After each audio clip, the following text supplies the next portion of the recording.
आपके बहुत सारे मित्र हैं जो आपके साथ स्कूल में थे, कॉलेज में थे, जिनको मैं जानता हूं, वो कहते हैं हम सब 6-7 फिगर्स वाली तनख्वाह कमा रहे हैं और ये देखो कहाँ धरने पे सड़क पे बैठा हुआ है, डरने कर रहा है।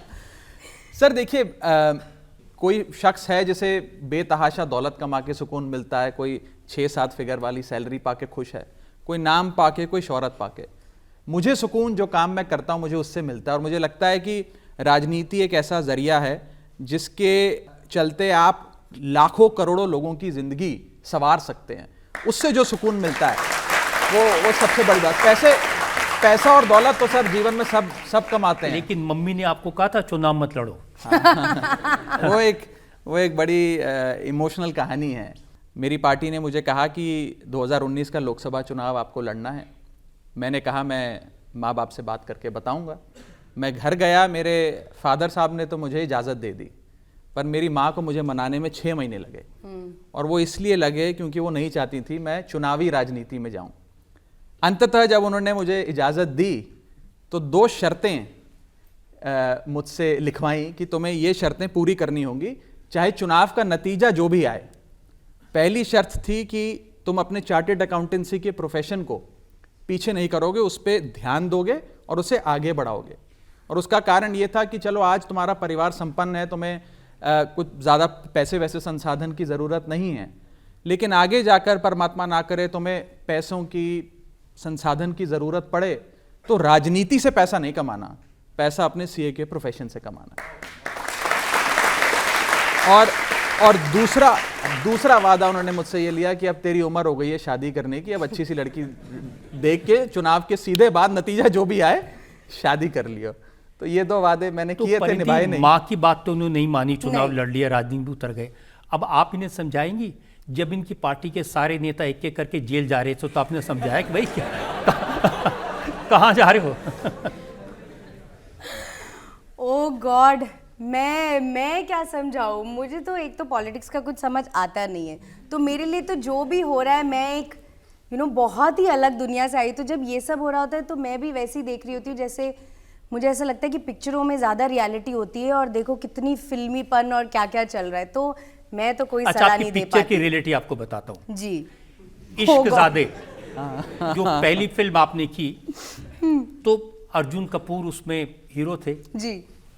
उन्होंने कहा कि मुझे इसके साथ काम करना ही नहीं था, बहुत बोलती है। ये इल्ज़ाम मैं बचपन से सुनती आ रही हूँ। मेरे खुद के पेरेंट्स भी यही बोलते हैं, मेरी टीचर्स यही बोलती थी, आज आप भी बोल रहे हैं, मेरे इंडस्ट्री वाले भी बोलते हैं। मुझे तो लगता है मैं बहुत कम बोलती हूँ। मुझसे पूछो। ठीक बात। राघव, आपको क्या लगता है? नहीं देखिए, मुझे ऐसा लगता है कि हमारी शादी अच्छी चल रही है और अच्छी इसलिए चल रही है कि मुझे बॉलीवुड का बी भी नहीं आता और इसे पॉलिटिक्स का पी भी नहीं पता। तो हमारी गाड़ी बड़ी अच्छी चल रही है। या इसलिए अच्छी चल रही है कि वो बोलती हैं और आप चुप रहते हैं? हाँ भाई, Say ना that I don't talk much। नहीं, पर मुझे इनकी आवाज़ बहुत अच्छी लगती है, तो ये जितना भी बोलती है मैं उसे बहुत खुशी खुशी सुनता हूँ।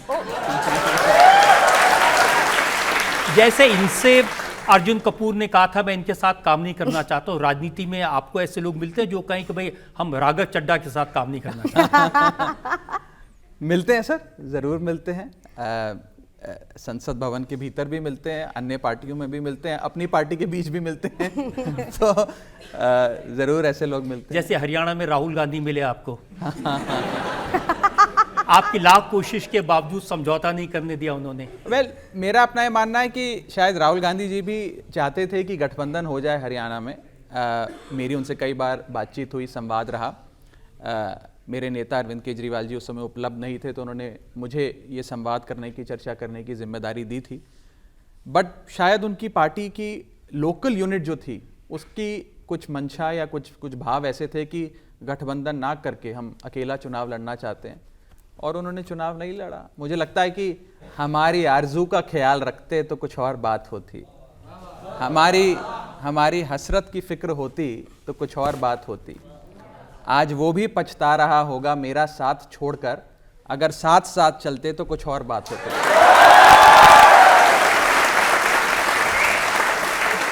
या फैन आ गए। उनका साथ तो नहीं मिला, लेकिन परिणीति का साथ मिल गया। हम साथ साथ चल रहे हैं सर, चलेंगे। हमारा गठबंधन हो चुका है actually. we are happily married. She is happy and I am married. You just keep quiet. जैसे ये बोलता है कि राजनीति हैपन टू मी, ऐसे ही Bollywood also happen to me. मैंने सच में जो कुछ भी सीखा है वो जब मैं सेट पे जाना शुरू हुई, लिटरली डे वन, वहां से मेरी पहुंची ट्रेनिंग सेट शुरू पे, हुई। ये तो बताइए। ओह सर, बड़ी कमाल की स्टोरी है। पता है, मैं आपको एक बात बताती हूँ। मेरा जो नाम है ना परिणीति, परिणीति का मीनिंग है डेस्टिनी। और जब मैं पैदा हुई थी तो काफ़ी दिनों तक ना मेरा नाम तय नहीं किया गया था। तो किसी पंडित जी ने बोला होगा, उस टाइम पे ऐसे मानते थे, अभी भी मानते हैं, कि प से कुछ नाम रखना है। मम्मी पापा को बोला गया, तो अब प से उनको कोई नाम पसंद ही ना है। तो काफ़ी दिनों तक प्रियंका तो पहले ही रख लिया था। करेक्ट, वो यूज़ हो चुका था। तो काफ़ी दिनों तक वो लोग सोचते रहे कि क्या नाम रखें। तो एक दिन वो कोई पिक्चर देख रहे थे, उसमें वर्ड था जिसकी कोई परिणीति नहीं। तो उन्होंने कहा परिणीति क्या होता है? तो उन्होंने कुछ इधर उधर पूछा कि इसका मीनिंग होता है डेस्टिनी। तो आज तक मेरी मम्मी मुझे ये बोलती है कि तेरी डेस्टिनी में था पिक्चरों में जाना। हमने पिक्चर के देखने के बाद तेरा नाम रखा, जो हम कितने हफ्तों तक ढूंढ रहे थे। So it was my destiny. मैंने लाख कोशिश कर ली कि मैं कुछ और कर लूँ, मैं बैंकर बन जाऊँ, ये करूँ वो करूँ, पर वो नहीं हुआ अल्टीमेटली। आप देखो, मैं वो जो रिसेशन से आई वापस लंदन से, मैं यशराज मैंने ज्वाइन किया और मैं तो एम्प्लॉई थी वहाँ की, सैलरीड एम्प्लॉई। तो आदित्य चोपड़ा जी मेरे बॉस थे उस टाइम।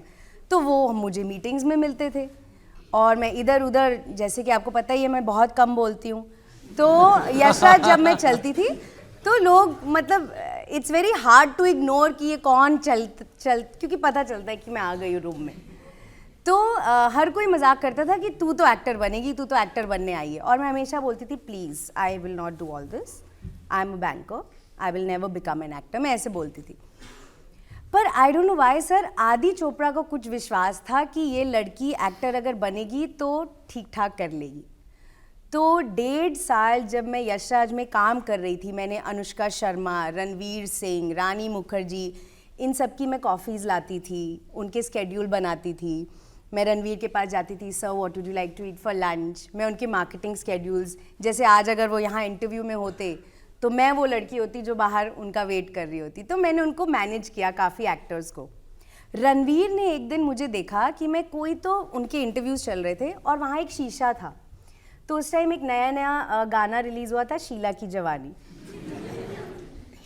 तो सर मैं उस मिरर के सामने मैं बैठ के शीला की जवानी का स्टेप कर रही थी और मुझे लगा पीछे इंटरव्यू, वो लोग बिजी हैं, कोई मुझे देख नहीं रहा है। तो रणवीर मुझे देख रहा था। उसने इंटरव्यू ख़त्म किया और वो आया मेरे पास, so you want to be an actor? I said no I don't want to be an actor, what were you doing? तो मैंने कहा वो दैट यू नो मैंने गाना देखा, वो मेरे दिमाग में है ये वो। कहते you will become an actor. तो मैंने कहा ठीक है।